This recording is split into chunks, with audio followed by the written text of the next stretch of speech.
Hello guys, welcome to my another mini vlog. Puja vlog, Durga Puja. Moi বৰ্তমান আছো glass লগাইছো 1 minute. বৰ্তমান আছো দেৰগাঁৱৰ যিখন ফিল্ড হয় এখন ডাঙৰ ফিল্ড ইয়াতে পূজা পাতে মানে বহুত ধুনীয়া পূজা পাতে। এইখন দেখিছে এটা গিটাৰৰ আকৃতিত এটা ধুনীয়া পূজা মণ্ডপ লগতে জুবিন দা পুৰণি এনেকে শ্ৰদ্ধাঞ্জলি আছে। এইফালে পিছফালে দেখিবলৈ আছে আমাৰ ৰাৱণ দা।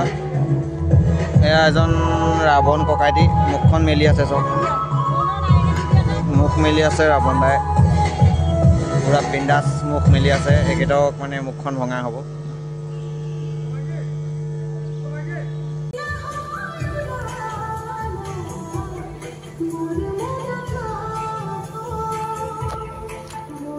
এক 2 3 4 5 6 7 8 9 10টা মুখ দেখিছেনে গাইছ? 10টা মুখ পুৰা ডাঙৰ মুখ মেলি আছে, দাঁত উলিয়াই আছে গাইছ। খাওঁ পেলাব যে খাই য়েছ 10খন মুখ। এইফালে আৰু বনৰ চুৰিয়া পুৰা বতাহত উৰি আছে গাইছ। এইটো সুন্দৰ।